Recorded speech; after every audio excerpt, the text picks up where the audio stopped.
Hey guys, it's Michelle with Marshtown TV today, and I am so excited about the guest that I'm going to be talking to here in just a few minutes. You know, we always talk about Marshtown TV today. We do fun things and happy things and so on, but we do on occasion touch base on something really, really serious. And Rick Kopatuk, I think I got that right. He's going to tell you guys about an extremely important community event that's coming up in a little less than a month. So before I continue rambling and end up messing everything up, let's go ahead and jump in. Talk a little bit about, first off, the name of the event, and then give us just a brief little breakdown as to what it's about.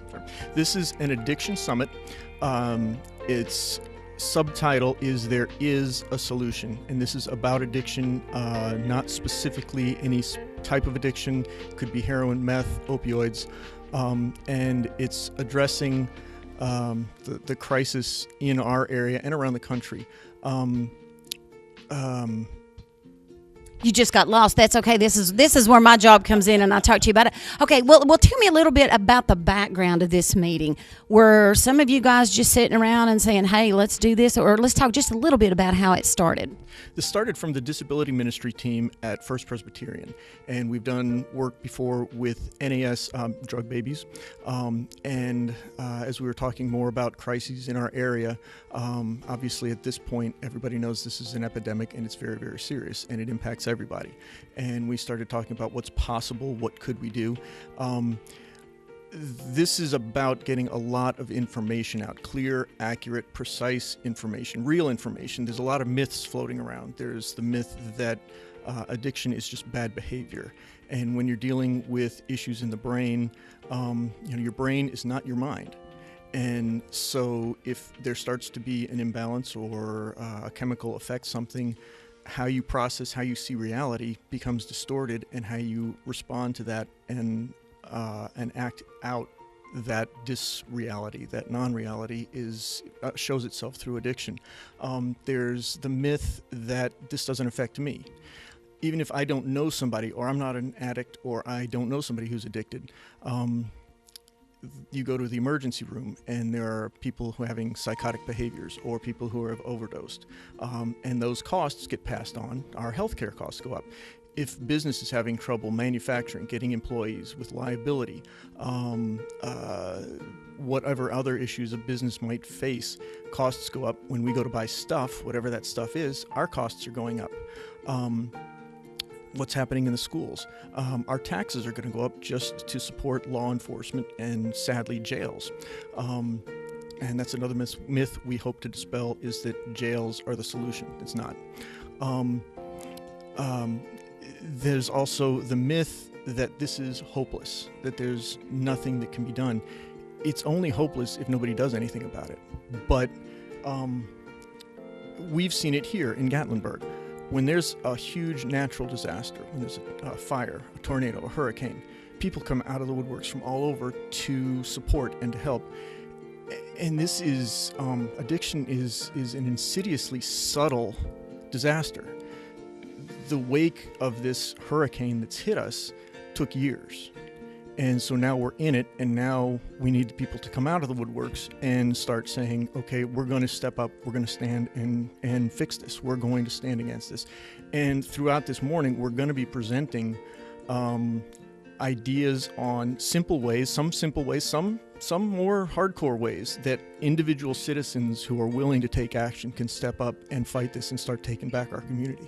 I think there are so many things that you just touched on that are so important. You know, talking about the brain and the mind, it's not necessarily the same. Also the fact about how people come together when there's a disaster. And most definitely, this crisis of addiction is a disaster. If there is, and you talked about people, everybody knows somebody. If you don't know somebody who's dealt with addiction of some sort, either you are extremely blessed or you are extremely naive, and you just turn a blind eye to that. Now let's throw out the date and the time. I know you referenced morning. What's the date and the time for this? It's a Saturday morning, August 11th, 9 to 1. Okay, there will be coffee and snacks, donuts hopefully. But there's no charge, correct? No charge. There is no charge. There's no registration. Please just show up. It's at First Presbyterian, 600 West Main Street, and it's going to be in our gym. the panel. Oh, go ahead. No. Well, no, I was going to talk a little bit about that. It's not just one person that's coming, sitting, and doing a roundtable conversation. You actually have people who I think we could refer to as specialists in this area. Let's describe a little bit some of the panel that are going to be there. Sure. It's a very wide panel. Starting off, the keynote speaker will be Dr. Vance Shaw, who is a nationally recognized expert in addiction. He's also on faculty at ETSU, and he's going to be addressing the brain. He's going to be talking about the neurology and biology of a brain, what makes it a medical issue and not a behavior issue. Although, again, when you get into the issues of the mind and the brain, there's kind of a mix there. We will be having an attorney. We will have a police officer. We will have a recovering addict talking about his experience.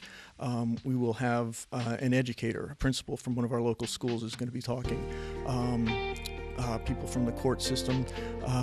There's a total of 11 speakers who will be presenting throughout the morning. Okay, so basically you're going to have folks there that have walked the walk and talked the talk with addiction, whether they've dealt with it directly or whether they've dealt with it through their line of work. Again, police officers, the educators, and so on, correct? Exactly. Like, for instance, with the school principal, she's not in the business of working with recovering addicts, but the impact on the schools is almost unbelievable. The behaviors that they get, kids who are neglected, kids who are addicted, kids who are coming from the foster care system because their parents are incapable of taking care of them. And so she's directly involved, even though that was never her intent when she went to school to learn to be a principal. She's directly involved, right? Well, I think this is so wonderful that you guys have been able to pull this panel, and that sounds like a very strong panel too.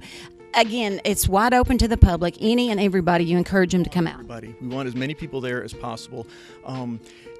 Most of the speakers are going to be presenting at least some ideas of ways that the people sitting there can get involved, some action items that they can take. And that, I think, is going to be huge, because I think there is I know this is bad, but what do I do about it? Well, we're going to start spelling it out.